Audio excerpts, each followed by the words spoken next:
ఉన్నాను ఉనికితో. ఉనికి అంటే అస్తిత్వం, ఉనికి అంటే ఉండుట. ఉండుట అంటే ఏంటి? నేను ఉన్నాను. నేను శబ్దం ఉన్నది, నేను ఉన్నది, నేను ఉంటిని, నేను ఉన్నాను, నన్ను నేను ఎరుగుదును, నేనే ఉన్నాను, స్వయంగా ఉన్నాను. ఈ పదాలన్నీ కూడా ఉనికిని చాటుతున్నాయి. ఉనికి అంటే ఏంటి? ఐడెంటిఫై చేసుకోవటం. నేను మనిషిని. నేనేంటి? ద్విపాద అంటే 2 కాళ్ళతో ఉన్న జంతువుతో భూతాలతో పోల్చారు. అంటే నేను 2 కాళ్ళతో ఉన్న వ్యక్తిని. అరుదుగా ఎవరికైనా 3వ కాలు రావచ్చు, 4 చేతులు రావచ్చు, రకరకాలుగా వస్తున్నాయి, వేళ్ళు వస్తున్నాయి. అది అరుదు.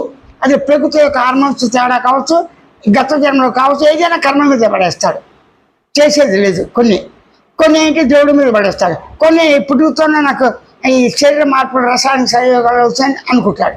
ఏదో ఒక నిర్ణయానికి వస్తాడుగా. ఏ నిర్ణయం లేకుండా అప్పటికప్పుడు ఏదో ఒకటి నిర్ణయం చేసుకుని దాని గురించి ఇబ్బంది పడకుండా చేసుకోవడానికి ప్రయత్నిస్తూనే ఉంటాడు జీవితాంతం. అయితే నిత్యకొచ్చే వ్యవహారాలు చేసుకోవటానికి కర్మవాదం ఎంతవరకు ఉపయోగపడుతుంది? స్నానం చేసేవాళ్ళు ఒక్కొక్కరు ఒక్కొక్క రకంగా చేస్తారు. సాధారణంగా బాత్రూమ్ అనేప్పటికీ స్వేచ్ఛ ఉంటుంది.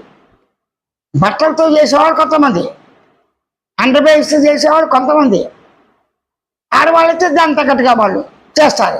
అలా కాకుండా పూర్తిగా అంటే కొన్ని సందర్భంలో తప్పదు. మనకి మెయిల్ వచ్చింది, అది నమ్మకం 3వ శాసం పక్కన పెట్టండి. దాన్ని అప్పుడు బట్టలు పూర్తిగా చక్కగా బట్టల మీదే చేయాలి. అలాగే పవిత్రమైన ఒక యజ్ఞం మానవ జన్మకి ఇచ్చారు. ఏంటి? మానవులు పుట్టించే శక్తి మానవుడికి ఉన్నది. అది భగవంతుడు నీలో ఉండి నడిపిస్తున్నాడా, ప్రకృతి నీత అనేది పక్కన పెట్టే. ఆ క్వశ్చన్స్ ఇక్కడ ఎత్తుకోకూడదు. అంటే మానవుడి వేరే కణంలో మానవ జన్మ వస్తుంది. వేరే కణం ఉత్పత్తి ఎక్కడ అవుతుంది?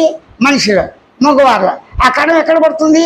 గర్భాశయంలో పడుతుంది. ఈ 2 సహజంగా జరిగే క్రియలు స్వేచ్ఛాక్రియలు.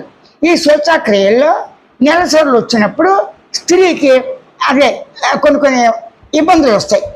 నెలసరి అప్పుడు దాని తగ్గట్టుగా డ్రెస్ ఉన్నా లేకపోయినా హాస్పిటల్లో చేర్చినా కూడా దాని తగ్గట్టుగా చేస్తారు లేదా? ప్రసవం వచ్చినప్పుడు రకరకాలుగా ఉంటాయి. కాబట్టి ఇక్కడ దుస్తులు ధరించామా లేదా కాదు, అక్కడ సందర్భం బట్టి. అగ్ని వచ్చింది, గబగబా ఏం చేస్తారు? మొత్తం అన్ని తీసేసి మొత్తం చీర కట్టుకుని చేసి అగ్ని వచ్చింది లాగేస్తారు. అంటే పాత వచ్చింది, అగ్ని పోయిందనే పెరిగిందనే ఆపద్ధర్మం.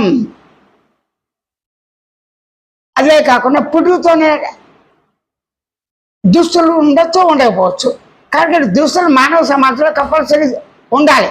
లేని వాళ్ళు ఉండేవాళ్ళు ఉంటారు, దాన్ని ఈజీ మాత్రం బాగాలే పడతారు. వ్యక్తిగతంగా ఎవరి అభిప్రాయం కాదు, సమాజానికి అనుకూలంగా ఉండటమే ప్రధానం. ఇది స్వేచ్ఛావాదం.